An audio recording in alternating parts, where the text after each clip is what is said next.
Bonjour monsieur. Vous allez où? À la foire de Bâle. C'est Fort de Bâle. À Bâle. Fort de Bâle. À Bâle. Oui, à Bâle. Vous y connaissez un peu en montre vintage militaire? Un tout petit peu en triton spirotechnique et en brigade type 20. Bon allez, montez dans la Wallis. Mettez le gilet, il fait un peu froid. Très bonne idée. On se sent mieux, non? C'est vrai qu'on est mieux avec ce gilet. Technologie américaine. C'est pas de l'alpaga, mais ça marche aussi bien. Jean Reno, il Arrête. est actionnaire de ça. C'est magnifique. Ouais.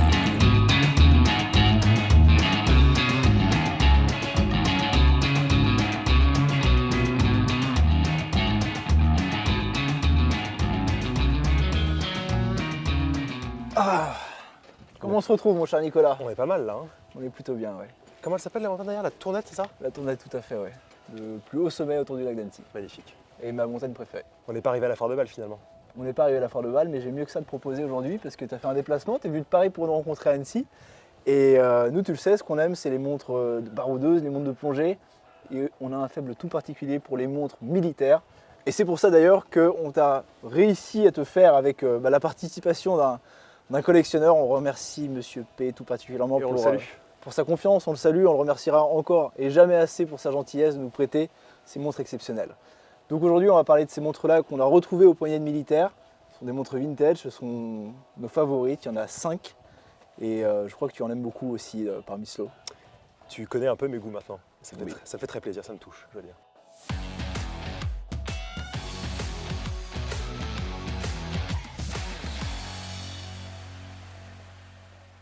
Mon cher Robin, commençons sans plus attendre avec une montre légendaire que tu adores, qui n'est autre que la Blancpain 50 Fathom. Alors 50 Fathom, 50 Fathom, etc.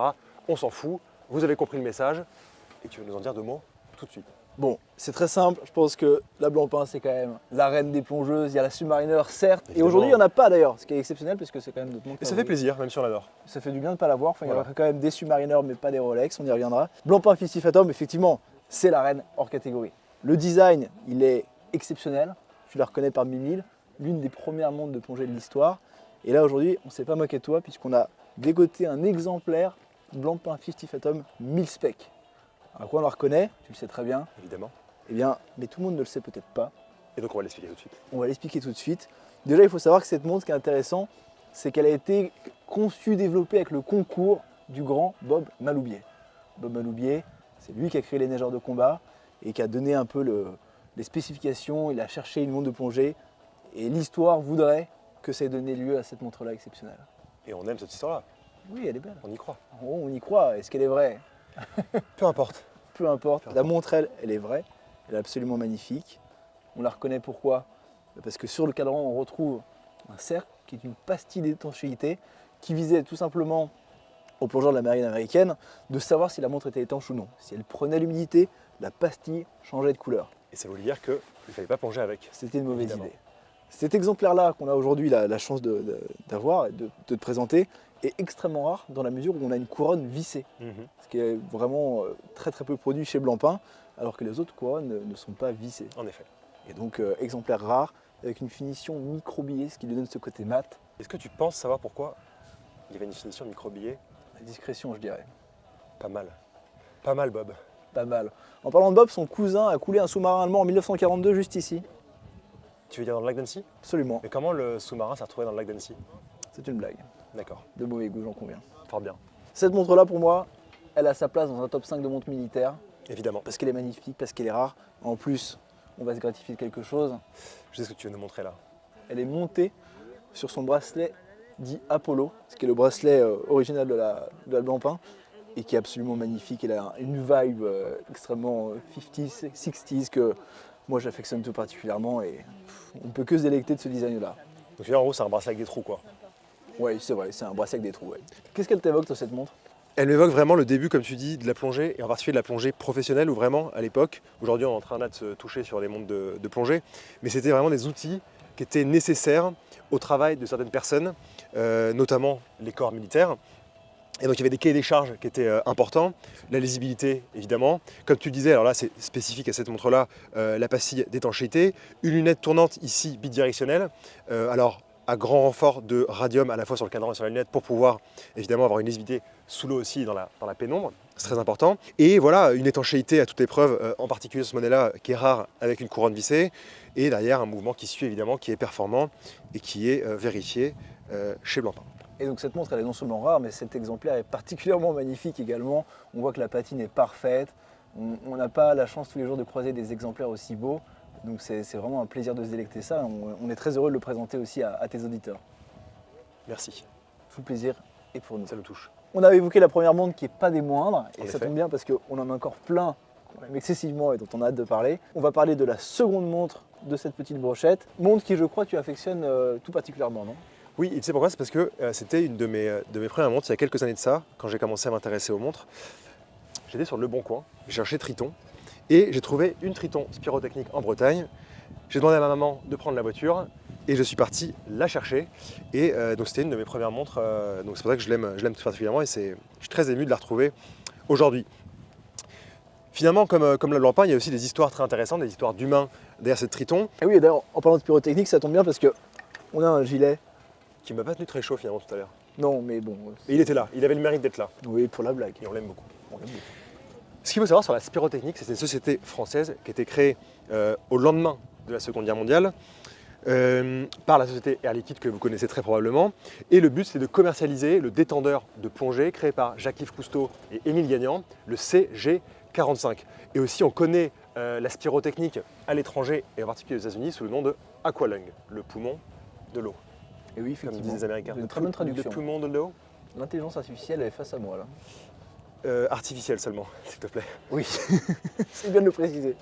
Alors le but de la Spirotechnique, c'était de démocratiser la plongée civile. Et dans son catalogue, il y avait des montres de plongée évidemment parce que c'était important pour les plongeurs, à la fois professionnels ou simples civils comme toi et moi.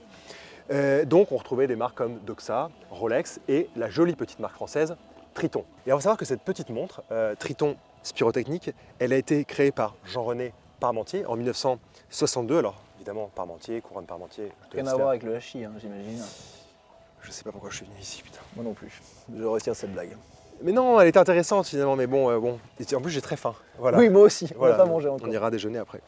Alors Jean-René Parmentier était un ancien colonel de l'armée française. Il faut savoir que cette petite beauté était fabriquée à Besançon. Ses caractéristiques techniques, mon cher Robin, évidemment, Ah oui. cette couronne, donc dit Parmentier, donc en fait c'est un capuchon qu'on vient dévisser. On l'enlève, c'est une partie de la montre. On a accès à la couronne, c'est ce qui donne l'étanchéité à la montre. Et une fois au poignet, cette couronne et ce bouchon est protégé par la anse mobile de ce très joli boîtier. Ce que j'aime beaucoup aussi, ce qui me donne beaucoup de sentiments, c'est de voir le petit plongeur au dos avec une barre dans les mains, une barre de bateau. Voilà, si on doit dire aussi deux mots sur la lunette, toujours une lunette bidirectionnelle avec des repères luminescents, toujours plus pratique comme on disait quand on parle de plongée et de montres qui doivent être lisibles sous l'eau. Et on trouve des jolis détails comme ces aiguilles Brodaro que l'on apprécie tout particulièrement. Et on va savoir que le mouvement qui équipait cette montre est un mouvement automatique. Je rajouterais aussi que le design de cette montre est très intéressant. Tu as parlé de l'aspect technique et moi je vais parler de l'aspect esthétique de cette montre que je trouve vraiment très intéressant. Cette lunette avec cette minuterie, cette typographie, on la reconnaît parmi mille. Bien sûr, avec Ok. le chiffre des dizaines toujours plus gros. Oui, ça lui confère un charme tout particulier. J'y suis sensible, mais pas autant que la prochaine montre dont on va parler et qui partage en quelque sorte des similitudes avec cette pièce-là. Est-ce que tu ne parlerais pas de ZRC? Zucco Le Rocher Compagnie? Exactement. Oui, tout à fait, je parle de la marque ZRC. Marque ZRC, et le lien est tout fait en fait, puisque la Triton s'est retrouvée sur le même appel d'offres que ZRC à l'époque dans les années 60, En effet. appel d'offres de la marine. Alors, on le reprécise encore, mais cette montre-là s'est retrouvée au poignet de plongeurs de la marine. Bien sûr, bien sûr, bien sûr. Et donc la ZRC est une montre qui, là aussi, de plongée, hein, bien sûr, je crois que c'est le thème de la C'est le vidéo. topo. C'est le topo. Non, Et donc- c'est montre militaire. Parce qu'il y a une montre, notamment une dont on va parler juste après, qui est militaire mais qui n'est pas de plongée. Oui, très juste, et je crois que oui, bravo, merci de suivre. Avec merci. joie. Et donc cette montre-là, la ZRC, nous on a un affect tout particulier avec cette montre, puisqu'elle a été conçue dans les années 60 et fabriquée à Annecy. Et vous l'aurez compris, on se trouve à Annecy. Et la spécificité de cette montre, c'est que la couronne se retrouve à 6h et non à midi, comme on peut retrouver sur Ça va, Triton. Absolument. Cette couronne, si on la retrouve à cette place-là, c'est comme pour la Triton, pour éviter qu'on vienne l'abîmer lors de l'immersion et pour qu'elle soit protégée. On a d'ailleurs quelque chose de très intéressant, on voit parfaitement sur cette montre-là, la série 3, c'est que quand la couronne est ouverte, on ne peut pas manipuler le bracelet, ce qui fait qu'il était impossible de partir en immersion si la couronne n'était pas verrouillée. Et ça évitait les petits problèmes de plongée. Absolument. L'autre spécificité de cette montre, et ce qui en fait tout son charme, c'est ce fameux bracelet élastique Magnifique. qui suffit à lui-même. On aime ou on n'aime pas, mais ce qu'il faut savoir, c'est qu'il est très astucieux puisque plus on Plus on plonge profondément. plus on plonge profondément, Nicolas, tout à fait, plus la montre va rester collée au poignet à mesure que la pression augmente, ce qui permet que la montre est toujours au poignet, c'est quand même plutôt pratique. Oui. Voilà. Surtout quand on a des réserves d'oxygène dans ces petites bouteilles. Absolument. Outre ça, le design de la montre, il est reconnaissable parmi 1000. Là, on est sur une lunette dite backlit avec des repères luminescents. À l'époque, ils ont fait ça parce qu'ils pensaient que c'était visuellement pratique, et ça l'est d'ailleurs. Mais nous, 50 ans, 60 ans plus tard, on trouve ça surtout très beau. Oui, c'est très très beau. Et très recherché Une aussi par les signature collectionneurs. de cette belle ZRC. On peut parler un peu de cet exemplaire qui est un cadran dit tropical, une finition plutôt rare qui se fait avec le temps. On avait un cadran noir qui a patiné au marron au chocolat, un exemplaire que j'affectionne tout particulièrement et qui a une belle histoire puisque c'est une rencontre avant tout. Et je salue d'ailleurs la personne qui nous l'a transmise, Laurent. J'espère que vous allez bien. Merci Laurent. Merci Laurent. J'aimerais conclure sur ZRC parce que c'est une montre sur laquelle je me suis beaucoup documenté, que j'aime énormément, et Hugo aussi qui est derrière la caméra. Et on a plein d'anecdotes. Je vais t'en citer une que j'aime particulièrement. Balance. C'est que cette montre-là, quand elle se trouvait dans la marine, dans la rade de Toulon, il y avait un quartier où venaient s'encanailler les marins et plongeurs et ils jouaient au poker. Et parfois, ils n'avaient plus rien à miser, donc ils misaient leur montre de plongée, et de surcroît parfois les montres ZRC, et le lendemain, quand ils n'avaient pas récupéré leur montre, qu'ils l'avaient perdue au poker, ils la déclaraient comme perdue au fin fond des mers. Donc c'est une anecdote super drôle qui m'a été transmise par un ancien marin. Magnifique. Et ça me fait un plaisir de te la raconter. Sans canailler. Tant qu'on y est, je vais encore te raconter une dernière anecdote si vous me le permettez. Évidemment. Merci. C'est que sur cette lunette-là, on pouvait parfois retrouver des petits trous dans la lunette. La légende la plus populaire qu'on raconte, c'est que c'était pour permettre à l'eau de s'évacuer Évidemment. et que l'eau salée ne cristallise pas dans la lunette. Avec ces petites pattes d'eau comme ça. Absolument. Ça, c'est la version que... Des petites pattes d'eau. Bah, c'est une goutte d'eau avec ses petites pattes. Elle sort comme ça de la lunette, tu comprends? On s'égare là. Hein. Mais en fait, la réalité, c'est que l'horloger de la marine, qui était Monsieur Pastre, avait fait surtout dans la lunette pour... Yves Pastre. Oui, de mémoire, c'est Yves Pastre. YP. Il avait fait il avait chignolé ces lunettes-là pour en fait mettre un outil dedans et la retirer plus facilement. Et c'était pas du tout pour retirer l'eau. Je ne sais pas non plus si cette anecdote est vraie, je n'étais pas là en On peut dire 1960. beaucoup de bêtises. En parlant de chignol, Oui, et donc avec une transition ratée, partons des mers pour aller vers les airs avec une autre pièce exceptionnelle. Oui. Tu connais mon amour pour la marque de montre Breguet. et c'est pour Aussi ça qu'on bien- a procuré cet exemplaire. Évidemment, aussi bien les pièces du XVIIIe siècle et du XIXe siècle que les pièces du XXe siècle, comme l'histoire racontée par les Type 20. Et donc c'est pour ça que, sans transition, nous passons au très célèbre chronographe Type 20. En fait, mon cher Robin, au début des années 50, l'armée de l'air, elle lance un appel d'offres parce qu'elle souhaite doter ses militaires d'outils horlogers fiables pour répondre à quelques missions intéressantes dans les airs. Il y a de nombreuses marques qui ont participé à cet appel d'offres. Breguet en fait partie, surtout Breguet va remporter cet appel d'offres. Le cahier des charges s'appelle Type 20. Et pourquoi cette montre-là elle a remporté l'appel d'offres? C'est qu'elle répondait exactement aux critères de ce cahier des charges. J'entends par là une belle lisibilité, Très bien. un fond noir pour aussi du coup améliorer cette lisibilité, une lunette tournante, un mouvement de chronographe avec surtout, et c'est crucial, la fonction retour en vol, ce qui permettait Ok. aux pilotes de naviguer aussi par caps successifs. C'est-à-dire qu'on savait que quand on démarrait le chronographe, on avait peut-être 20 secondes de trajectoire droite et qu'ensuite, au bout de ces 20 secondes, on devait remettre à zéro le plus rapidement possible, donc c'est-à-dire ne pas appuyer, redémarrer, etc., faire tout ce cycle du chronographe Bien qui sûr. prend un peu de temps, directement appuyer sur le bouton poussoir du bas qui va faire venir l'aiguille à zéro et repartir instantanément pour prendre un autre cap et pas se gourer de pas mal de kilomètres parce qu'on arrive sur une cible afin d'éliminer l'ennemi. Des méchants. Les méchants. Les méchants. Le modèle qu'on a la chance d'avoir aujourd'hui, c'est un modèle civil. On les reconnaît particulièrement parce que leurs lunettes possèdent des repères numériques. C'est une version aussi très primitive, si je ne dis pas de bêtises. C'est une version très primitive qui date de 1957, D'accord. ce qui a été confirmé par monsieur Emmanuel Breguet, que l'on salue au passage et qu'on apprécie. Bonjour, monsieur énormément. Emmanuel Breguet. Et en fait, une version civile, donc qui n'a pas de gravure au dos, parce que les premières versions avaient des gravures avec notamment aussi les fins de garantie quand les montres avaient terminé Très leur bien. mission. Donc ici, on n'a pas de gravure particulière à part le numéro de série de la montre sur son dos. Et on va retrouver à 9h la petite seconde, à 3h le totalisateur des 15 minutes du chronographe, un peu plus gros, big D'accord. guy 15 comme on minutes. dit, 15 minutes. Ok. Et à 6h, le totalisateur des 12 heures du chronographe. Et toi, c'est quoi le petit détail sur ce modèle-là qui suscite ton intérêt, qui te fait un peu vibrer? Ce qui me vient, c'est que le modèle, il est complètement cohérent. Tout est bon. Les aiguilles type alpha sont d'origine. Les chiffres sont d'origine, n'ont pas été repeints. On a surtout un boîtier qui est d'une... Regarde les finitions du boîtier, c'est Oui. magnifique. On voit Les chanfreins, oui, ils sont absolument, parfaits. Sur le fond de boîte aussi, on voit que les chiffres, on voit que la montre n'a pas été polie ou alors a été polie une fois ou deux parce que les chiffres du numéro de série sont bien en bien relief. visible. Donc vraiment, voilà, une montre dans un état exceptionnel qu'on apprécie beaucoup et toujours avec cette signature Breguet. Donc voilà, une montre de l'histoire de l'aéronautique qui est militaire et civile. et qui est une histoire d'ailleurs que je le reconnais sans honte, qui n'est pas une histoire que je connais parfaitement, que je connais très bien d'ailleurs. Donc c'est un plaisir de l'entendre et surtout de l'entendre de ta voix, de tes mots, Nicolas. Avec joie, Robin. Oui, toujours. Est-ce qu'on n'est pas bien là quand même? On est mieux aussi qu'en prison. Oh que oui. Je te propose de retourner dans les mers. On était bien dans les airs. J'aime pas, j'avais peur du vide. Vas-y. Et pour ça, on va faire sur une montre qui est beaucoup plus connue, hein, Mhm. mais c'est une manufacture qu'on aime énormément chez Breloque. C'est des montres qu'on connaît bien, qu'on a l'habitude de voir. Enfin, pas ce modèle-là, puisque c'est un modèle un peu plus rare. En effet. On va parler de Tudor qui est vraiment notre marque de cœur à Hugo et moi. Et pour ce faire, on a plusieurs exemplaires. On a réussi à mettre la main sur un exemplaire 94, référence 9401, Mhm. dit Marine Nationale, c'est-à-dire que le fond de boîte est gravé MN pour Marine Nationale avec l'année de dotation qui est 82. Magnifique. Donc montre qui a véritablement servi dans la marine. On voit qu'elle porte les stigmates d'une montre qui a servi et c'est ce qu'on attend d'une montre vintage. On voit que les aiguilles ne sont pas tout à fait cohérentes avec ce qu'on pouvait trouver à l'époque. Elles ont probablement été relumées, C'est la vie. mais c'est ce qui lui confère son charme. Exactement. Donc montre qu'il a aussi se retrouvé au poignet des nageurs de combat, du commando Hubert, qui sont extrêmement convoités. Et on comprend pourquoi, puisque cette couleur bleue, le fameux bleu Tudor, est juste magnifique.